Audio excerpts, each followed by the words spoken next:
Hey everyone, I'm 32, male, and I've been married to my wife, 29, female, for the past 2 years.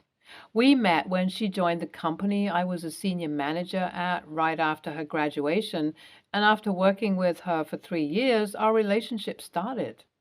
We had been dating for about 3 years when we decided that we were both ready to tie the knot, and that's how I got married.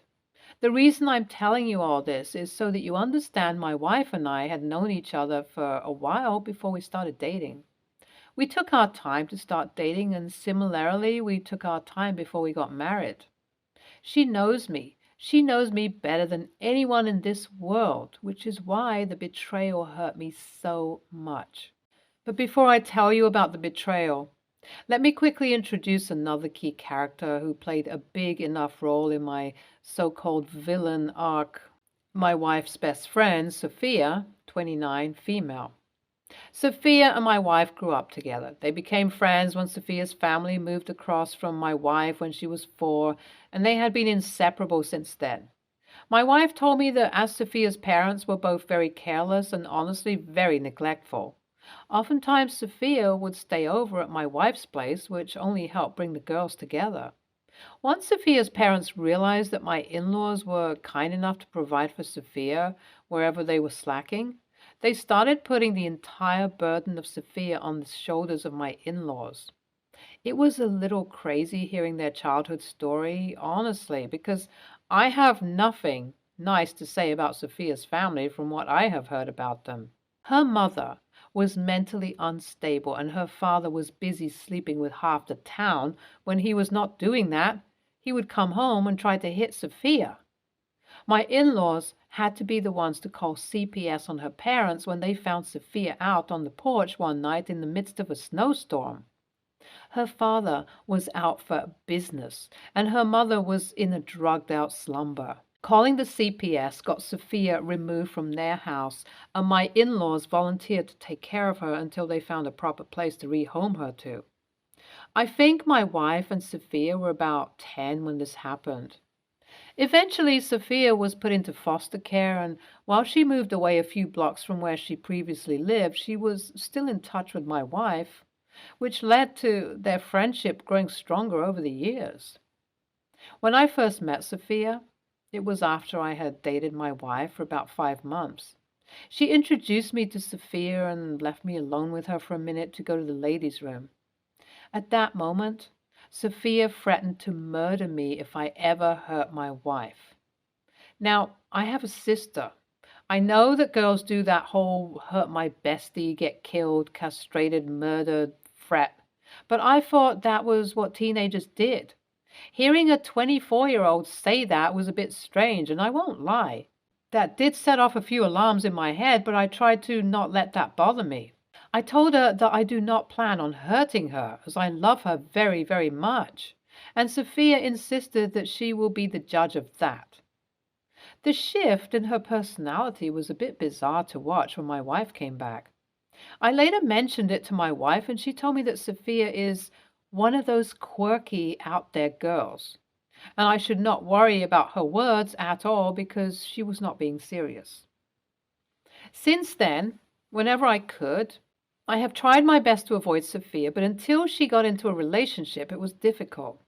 She would call in ungodly hours and sometimes would try to compete with me on who knows my wife the best.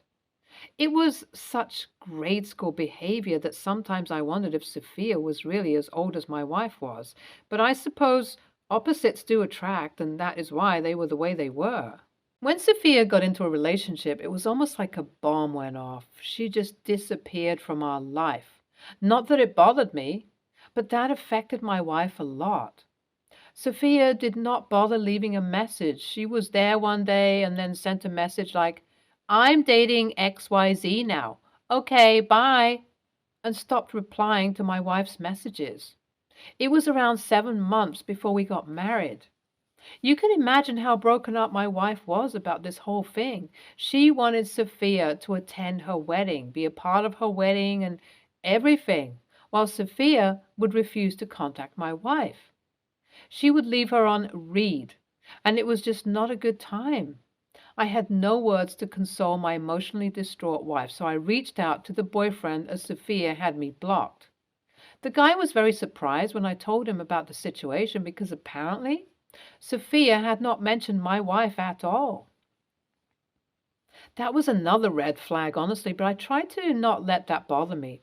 I gave him the time and venue of the wedding because if my wife can't have her best friend as her maid of honor, she would be happy to see her BFF in the crowd. Sophia did show up there with her boyfriend, and she was not the happiest about it. She refused to admit that she had been ignoring my wife's messages for the past 7 months and claimed my wife did this whole thing where her BFF was not the MOH just to spite her. Very strange, I know. My wife was very upset about the whole situation because she was not expecting such words from Sophia. But when Sophia went no contact again and we started our married life together, she started moving on from the hurt. Until 3 months ago, Sophia was in no contact with us. But she got back in touch when her husband cheated on her. Did my wife know that she got married? No. Did Sophia bother explaining? Also no. It was strange, bizarre even, how Sophia took my wife for granted and my wife, being the kind person she is, was there for her. She would show up at our house at ungodly hours, drunk off of her mind because she was bar hopping to cope with her pain, and it happened so frequently that my wife begged me to let Sophia stay with us. I was not the most comfortable with the idea, but seeing how happy my wife was now that Sophia was talking to her, I said okay. Sophia started living with us 2 months ago. This was also the time of year when the financial year ends, and as my work deals with a lot of finances and corporate stuff, I was extremely busy those 2 months. I had to put in a lot of extra hours and go for some extra shifts just to make sure that everything was good to go. I did not have the opportunity to spend time with my wife the way I usually did. I could not take her out on a date every other Friday like I usually did, and I would come home and fall asleep, and even on weekends. I would be either working or napping because of too much work. I know that I have been emotionally distant, but since this happened every year and since we both work in the same company, I assume my wife would be understanding. But that was not the case. A few nights ago, I came home to my wife completely in hysterics. She looked like she was going to faint any moment. When I tried to talk to her or touch her, she kept pulling away from me and refused to communicate with me. When I asked her what was wrong, she told me that she is a bad wife. I was shocked. I had no idea where this was coming from. I asked her if anyone had said that to her or if something had happened that caused her to feel that way, and that was when she brought me to my home office. It was unrecognizable. I'm a very organized person. I label and color coordinate everything because I find it easier, and my office was none of that. It looked like a tornado had gone through it. I asked her what happened, and she told me that for the past 1.5 months, I had been busy working my ass off for the sake of both of us. Sophia told her that I was cheating on her. Sophia fueled my wife's anxiety and discomfort with me working with newer interns because that's how I met my wife, so what's stopping me from meeting my mistress like that? And so Sophia insisted that they will find proof in my office. So my wife and Sophia went through everything together, and now that they could not find any proof, my wife realized how dumb this entire situation was and had kicked out Sophia from the house. She felt incredibly remorseful and she kept apologizing to me. I felt so betrayed, and honestly, at the moment, I was not thinking straight at all. I knew that my wife was extremely kind-hearted whenever Sophia was in the picture, but this was simply not done. I asked my wife to stay at the house alone tonight and at least do her best to clean up the mess she created while I stayed over at a hotel because I needed some space. My wife begrudgingly agreed. When I was at the hotel and all alone, I remembered something. One day, while a bit drunk, Sophia mentioned how her license is no longer valid due to her drinking and driving, and I did not see her car in the driveway when I left the house. So I called the police and told her. They caught her behind the wheel while driving under the influence, and it is not looking good for her. I have been home since then, and my wife is pretty distressed over this situation. I feel like a villain, and I don't know if it's a good thing or bad thing, honestly, so here I am. Update 1. Hey everyone, thank you for telling me your honest opinions. I appreciate it very much. Sophia can't weasel her way out of this situation as she has 3 DUI, and this one was her 4th one, along with a few unpaid tickets. So she's looking at a good chunk of money. She asked my wife for the money, and I told my wife that if she gave her that money, I would be very upset and our relationship would end there because, in my eyes, Sophia was the one who tried to ruin our relationship, and my wife should not be helping her. My wife listened to me and did not give her the money, which earned her a block from Sophia. I can't say I'm too upset about it. Sophia dared to call my in-laws and give them a horrible retelling of the situation. Except she got one thing right. I was the one who told on her. In her story, I brainwashed my wife into abandoning her after I complained about her to the police and that it is not acceptable, and that my wife's parents, my in-laws, should be held responsible. Thankfully, my father-in-law called me to ask me about what happened truly, and I gave him every detail. I told him that I did complain against her because I did not like that she was spewing her boozed out nonsense on my wife and influencing my wife to doubt our relationship. Father-in-law told me that I should work on my marriage with my wife because if Sophia's words were enough to trigger such insecurities, there must be some underlying issues, and he also told me that they will not be paying for Sophia's things as they too don't support her bad behaviors. When they told her about that, she screamed at them and blocked them as well, or so I learned from mother-in-law. Mother-in-law also asked me to be honest with my wife about my complaining about Sophia to the police and about our marriage. My in-laws did give me some solid advice, so I think it is about time I come clean with my wife. Update 3. My wife forgave me for complaining about Sophia. She told me that while from her perspective she thinks I overreacted, she understands how from my perspective it was a good thing to do as I am justified in my wants to hurt someone who hurt me. I also suggested that we work on her insecurities and her toxic friendship with Sophia, as you guys have mentioned. I have shown her this post, and I think this whole situation brought us closer because, thanks to all of your comments, she is starting to see the pattern of Sophia's toxic behavior. I really cannot thank you guys enough. NTA, OP, maybe not a villain.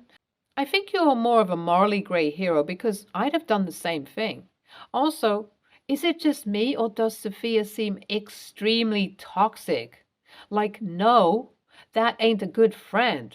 Please tell your wife to not let her back in because it is not healthy at all. Next story. A brief history. I met my now ex-boyfriend while doing volunteer work. Frankly, he's not been the nicest to me. He is just nice enough, just often enough to have had me convinced that he loved me. It's easier to see in retrospect. A few weeks before this incident, I booked both of us plane tickets to Germany. He needs to go there to stay with family as he doesn't have anywhere to live here now his current lease is up. The plan was for him to fly one way and for me to go with him for a short stay, then return home by myself. We were supposed to leave today. Now, on to what happened. In between his lease ending and flying abroad, X has been staying at a friend's house in a more rural area, and I was invited to visit while his friend was away. We got to the house and my ex started to make dinner for us. We were joking back and forth, being affectionate, and then in one moment he flipped. I had gone to hug him when he wanted to peel potatoes, and he just started yelling. I honestly cannot come up with a bigger reason for him losing his temper aside from that hug. It was so out of the blue. And I'll admit, at that moment, I had a panic attack. My distress only served to escalate his anger. He told me to get out, that there was a bus stop down the street, that I'd better hope to get there in time. I gathered my things and left, and thankfully did manage to catch a bus. After that initial period of shock, I realized I could never go back to him. I definitely couldn't go to a foreign country with him. I went to the airline's website to cancel my flights, and there was his booking too. I canceled it in an impulse, numb moment. I didn't even get a refund because it's an economy airline. A few days ago, he texted me as though nothing had happened, asking for his flight details. I replied that there was no flight, that of course I wasn't going to pay to go to Germany with him after what happened. He sent a long reply saying that I knew he had nowhere else to go, that I knew he was struggling with money, and that I had effectively made him homeless, and he hopes I'm pleased with myself. I honestly didn't know what to say in return, but luckily I haven't heard from him since. I don't know if he's been able to get a flight himself, and a tiny part of me does worry for him. AITA? P.S. I paid for both our tickets with my own money. We never discussed this explicitly, but I just assumed he would pay me back at some point. Since that it has become quite clear that that was never going to happen. This may or may not contribute to my AITA verdict. I'm not sure. I don't make it a habit of buying flights for people who verbally abuse me, no matter how dire their personal problems are. You are NTA for dealing with your own problems, which means cutting him from your orbit. Next story. I'm 26, female. My sister, 35, female, told us, me and my other siblings, that she wasn't spending a lot on gifts this year because she splurged to take her son to Disneyland. That's fine. I don't give two fricks about not getting a gift. I've spent several holidays abroad where obviously I didn't give or receive gifts on holidays or birthdays. Historically, when my sister has been pretty broke, she will buy little gifts for people from the dollar store. Usually, the gifts are useless junk that I don't want, need, have a use for. For example, one year she got me these sparkly animal trading cards, little action figure thingies, a little Hispanic Lego man with a sombrero. She and my other older sister are half Mexican and find little things like this to be charming. And this unicorn drinking cup, all of those items, except the cup, which I still use, kind of sat around in boxes until an acceptable amount of time passed and they got thrown out during a deep clean.